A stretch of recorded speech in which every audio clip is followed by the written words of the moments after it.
This video is going to introduce you to the present value function, or PV function, in Excel, as well as show you about cell referencing and also discuss using model inputs in all of your formulas.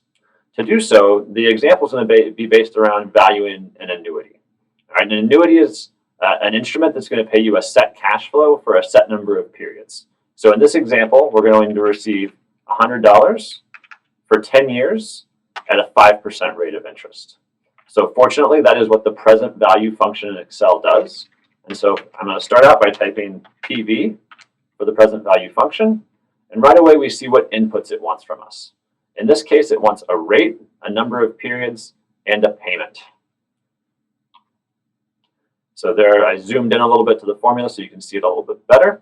So the first thing we want is the rate. So one thing you might be tempted to do is type in 5%, put in 10 for the number of periods, and 100 for the cash flow. So while this is technically okay and it will give you the right answer, it's not what we want. It's very bad modeling practice. Instead, what we want to do is reference our input cells. This is really key for making models that are flexible and dynamic throughout all of your spreadsheets. So instead, we want to reference our rate, reference the number of periods, and then reference our payment.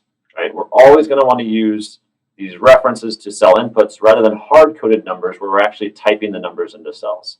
Whenever possible, you want to avoid typing actual numbers into your formulas. All right, so we use our present value function, we hit enter, and we see that we get something a little unexpected. It shows negative $772. And the reason for that is that Excel is interpreting that cash flow of 100. Positive 100 means that you're paying 100. So if I'm paying $100 every year, then the present value to me today is negative $772. In essence, I owe $772 today, or I can pay $100 every year for 10 years, and those two things are equivalent. So if we want to make this a positive number, we just come into our formula, F2 to access the formula bar, arrow over, and then put our negative in front of D3. Now we have positive $772, which would be the interpretation if we're going to receive $100 a year for 10 years. All right, so that's how to do the basic present value formula. Now you might want to do this as a one-off example, but you also might want to see what happens as you change some of the parameters. For example, we might want to change the number of periods and vary that from, say, 1 to 10, and change the interest rate. Let's let it go from 3 to 7%, say. So let's set up our model a little bit more robustly to handle that. So we can start out with periods. Let's start with 1. We'll do 10 periods. So I'm going to set that up by doing the previous cell plus 1 and copy that down a little ways. And we have 10 periods. And then we can change our rates. Let's start with 0.03 as our lowest rate. Control-Shift-5 makes that a percentage. And I can do the previous cell plus 1%. And we can copy that. And now we have 3 all the way out to 7%. All right. So now we want to do the same calculation, just using these different variable values for our input parameters. So here we can still use the PV function. And for the number of periods, we can do 1 period at a 3% rate. And our payment is still going to be that $100. I am going to go back. We're going to change that to a negative. All right, so negative $100. And we see it, we get $2.06, which is clearly incorrect. If you get $100 in 1 year, it should be worth more than that. So we see that this 206 is clearly incorrect. It turns out what I did is I actually flipped my number of periods and my rate. So let's go back and let's type our rate in here. D8 is our rate, and then C9 is our number of periods. Once we adjust that, we see 9709. That makes more sense to us. $100 in a year is worth $97 about today. All right, so now we have our formula. Let's copy that. We're going to go over this whole range, Control-V to paste, and we see that something went wrong. And this is where cell referencing comes in, and this is what I want to show you now. So let's just go to one of these cells and hit F2. F2 lets us edit the formula, but also see these boxes that are highlighted that show us what cells we're referencing. And we see that we're not referencing what we want to be referencing. For example, the cell up here, this purple cell, is where we want the cash flow to be. We want it to be back over here in D3, but it moved. It was a relative reference, so it moved whenever we moved our formula.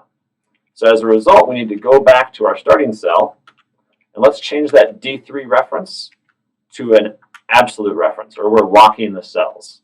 So by putting dollar signs in front of the cells, that locks that cell reference. So let me copy that, paste it down, and we're still getting a lot of nonsense, but now when I go into this cell, we see that the cash flow cell up here in D3 is locked. All right, so just to review how we got that. So in here, it starts out, we can start out with it unlocked, no dollar signs in front of either the letter for the column or the number for the row, and we can add those dollar signs. So you can do that a couple ways. One, you can just type the dollar signs. That's the slow way. Or you can use the F4 key. F4 is a hotkey that's going to automatically put those dollar signs on there for you. All right, so we've got that on. Now we need to think about, well, why are the number of periods and the rates changing as well? So let's start out by fixing the rates. So the first cell here, D8. So what we want here is to think about which cell we want to lock. As we move this to the right, well, we want the rate to move to the right as well. So we don't want to lock the D. So we don't want a dollar sign on the D, but we do want a dollar sign on the 8. The 8 is the row that it's in, and as we go down, we don't want it to move down as well.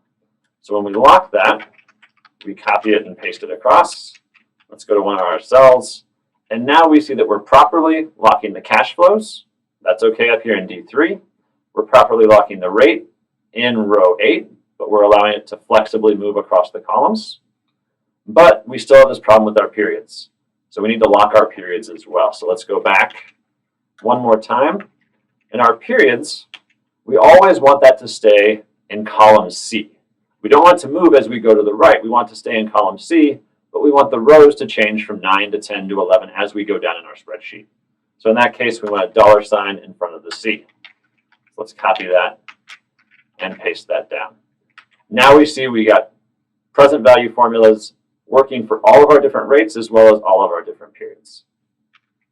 All right, so how do we do that all quickly? Well, I want to show you one more thing about the F4 key. So let's delete all that and let's start again. So we do our present value. For the rate, now we can use the F4 key and use it multiple times. So as I hit it that second time, I hit F4 twice, it now gives me the lock on the 8 or the row instead of the column. And actually I want the column. Sorry, I do want the row. So we're going back to the row. So we want to stay in row 8. Now as I go to the column, now we want to lock in column C. So we hit 3 times on F4. That gives me the row lock, the column lock rather. And then finally we go to our cash flow, hit it once to lock both cells, both rows and columns. Hit enter. Recognize that I forgot to put a negative on there. Let's put that in.